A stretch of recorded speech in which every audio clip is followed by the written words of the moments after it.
On vend en France une peluche toutes les 2 secondes. Ça fait 15 millions de peluches.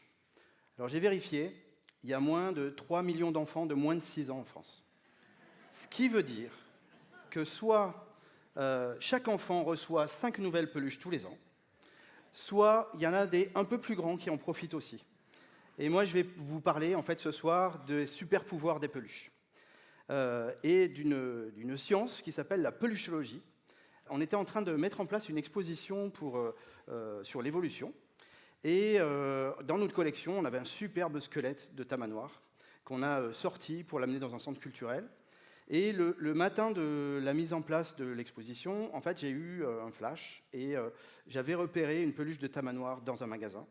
Et je suis allé donc l'acheter in extremis le matin. Je l'ai déposé sur le dos du tamanoir, comme le font les mamans tamanoirs dans la nature. On a refermé la vitrine et là, j'ai fait comme tous les concepteurs d'expo font, c'est-à-dire qu'on va se cacher dans un coin et on regarde comment le public interagit avec l'exposition. Et là, je vois les 2 premiers visiteurs, c'était 2 enfants, et il y en a un qui arrive, il stoppe net devant la vitrine, et il dit « Oh, regarde !»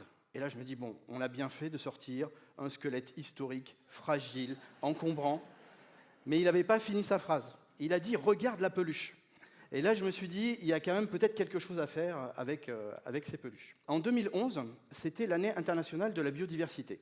Et il fallait qu'on crée une expo à ce moment-là. Et ce qu'il faut savoir, c'est que souvent, dans les médias, quand on vous parle de biodiversité, on va vous parler des résultats de la biodiversité. On va vous dire, on a découvert une nouvelle espèce.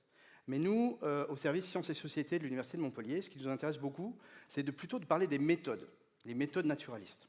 C'est-à-dire, comment est-ce que je peux dire qu'on a découvert une nouvelle espèce ?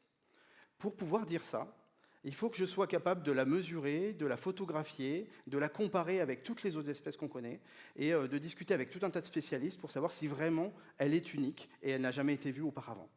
Et si c'est le cas, j'ai le droit de la baptiser, de lui donner son nom scientifique, c'est moi qui décide, et on doit l'offrir aussi à un muséum pour qu'elle fasse partie du grand catalogue du vivant. Et donc nous, on s'est dit, ce qu'on va faire, c'est que notre exposition de l'année de la biodiversité, on va mettre des lunettes de peluchologue aux enfants, et c'est ce que je vous propose de faire ce soir ensemble, et on va les faire regarder l'écosystème imaginaire des peluches à la manière des naturalistes. D'accord ?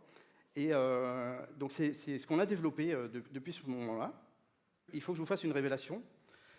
Les peluches vous trompent. Et on va faire un test en direct ensemble, si vous voulez bien. Donc, vous inquiétez pas, je vais vous demander de lever la main, mais les visages seront floutés, donc il n'y a pas de souci, au vu de la nature intime des questions que je vais vous poser. Donc, la première question, c'est de savoir qui parmi vous avait une peluche lorsqu'il était petit. Ah, voilà une belle communauté de peluchologues. Hein. Qui parmi vous avait une peluche qui ressemblait à un mammifère ? Alors maintenant, qui parmi vous avait une peluche qui ressemblait à un ours ou une des 8 espèces d'ours de la nature ? Donc il y a quand même pas mal aussi. Et alors maintenant, c'est la question subsidiaire. Qui parmi vous avait une peluche qui ressemblait à un être vivant qui n'était pas un mammifère ?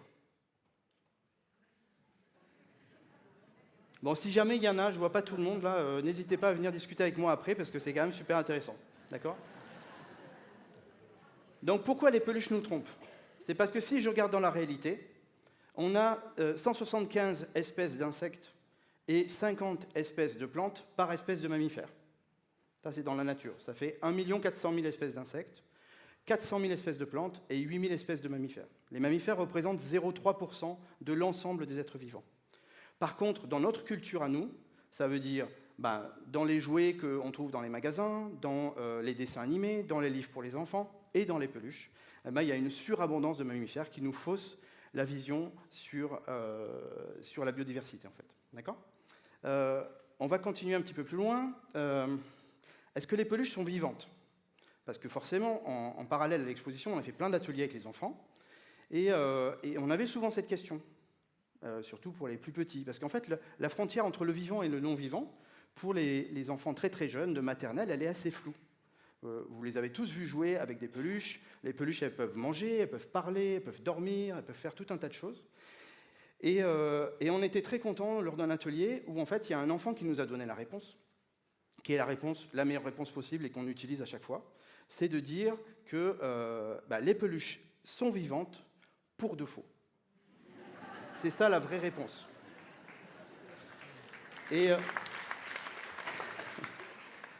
il y a même un enfant qui, à la fin d'un atelier, m'a dit « Ah, mais moi, je croyais que quand les animaux, ils étaient morts, après, ça devenait des peluches. » Qui était une vision intéressante aussi de ce qui se passe. Voilà.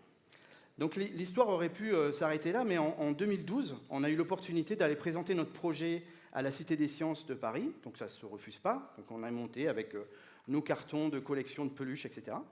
Et on en a profité pour créer une base de données collaborative qui, en fait, devait probablement être la première base de données scientifique des ours en peluche mondiale. Et qui permet surtout à tous les peluchologues d'inventorier leurs spécimens depuis chez eux, tranquillement en fait. Donc on a créé une communauté de peluchologues et un outil qui nous permette de constituer cette collection et la développer de fil en aiguille.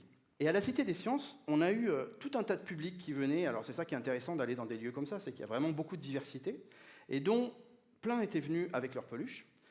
Et ce qui était intéressant, c'est qu'il y avait des gens qui étaient des peluchologues un peu moins jeunes que d'autres, et qui avaient des peluches qui, souvent, elles étaient un peu rapiécées, elles avaient perdu un bras ou un œil, etc. Mais c'est surtout que c'était des peluches anciennes, et qu'avec eux, on pouvait faire de l'archéopeluchologie.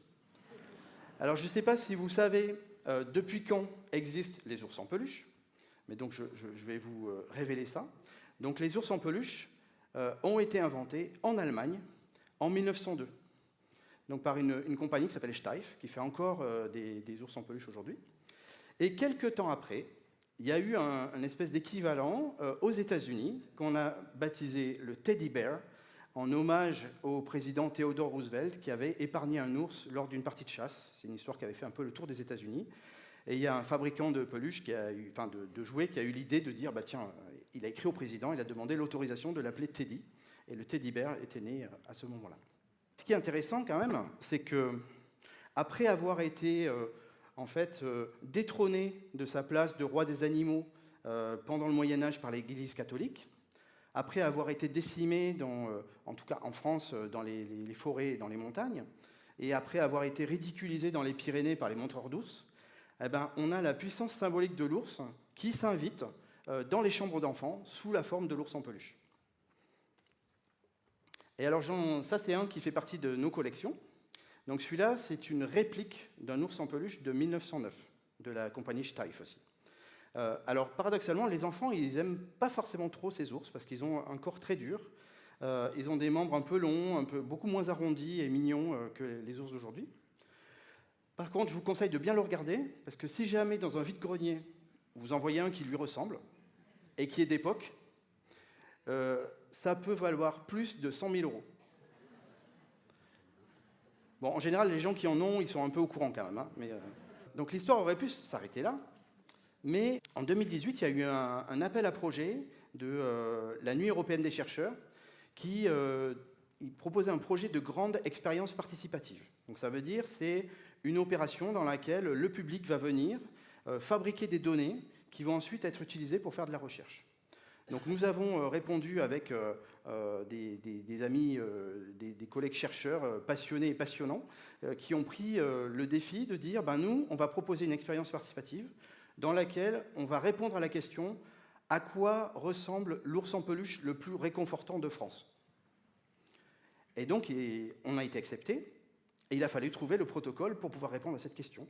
On avait un peu réfléchi avant, hein, et donc, il nous a fallu un peu trouver des petits artifices techniques qui sont quand même super importants. C'est-à-dire que tout le monde, les 12 villes de France impliquées, faisaient des photos de leurs peluches. Et il a fallu qu'on mette une mire colorimétrique pour être capable d'égaliser les couleurs et être sûr qu'on allait avoir les couleurs réelles. Après, il fallait qu'on évalue la douceur des peluches.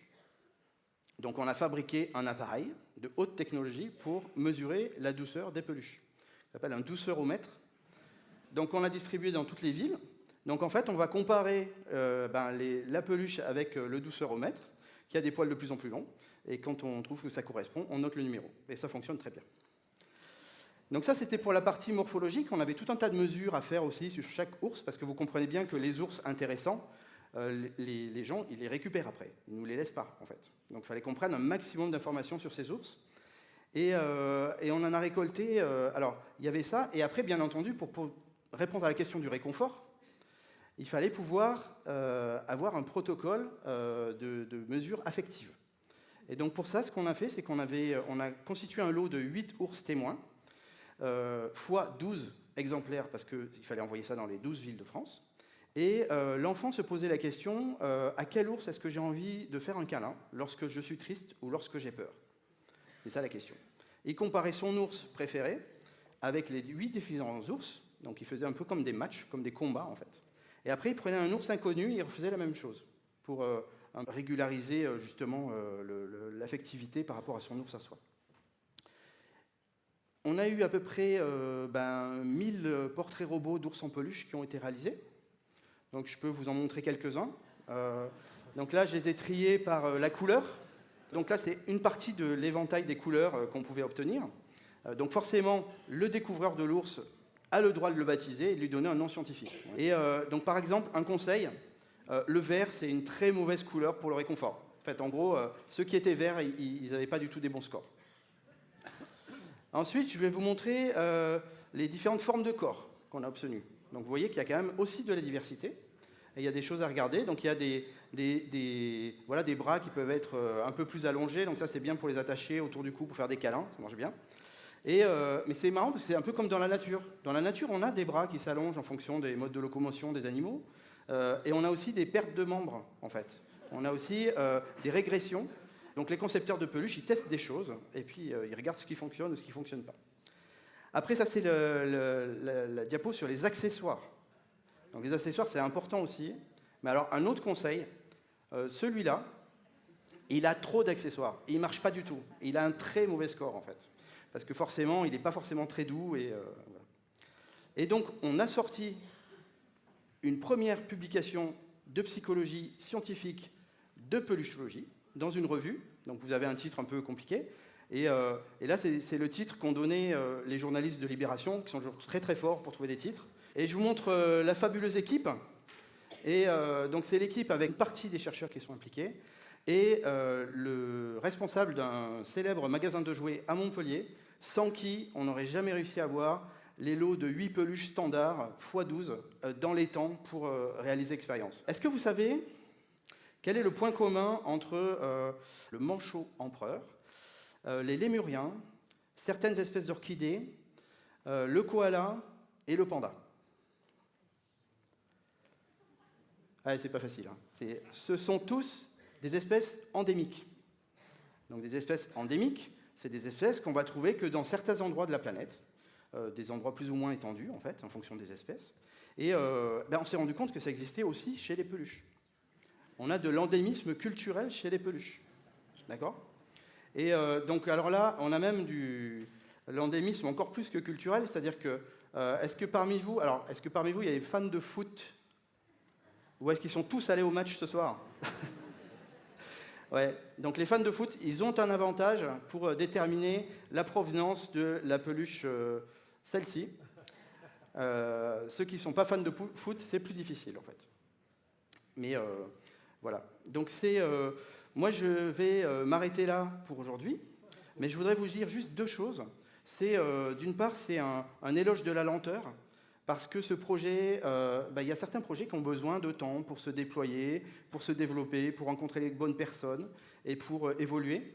Et qui aurait cru que d'une réflexion d'un enfant dans une exposition, on arrive à une publication scientifique et à ce que je sois devant vous ce soir. Voilà. Et la deuxième chose, c'est j'espère que je vous ai donné envie de mettre ces lunettes de peluchologue de temps en temps et d'en parler autour de vous.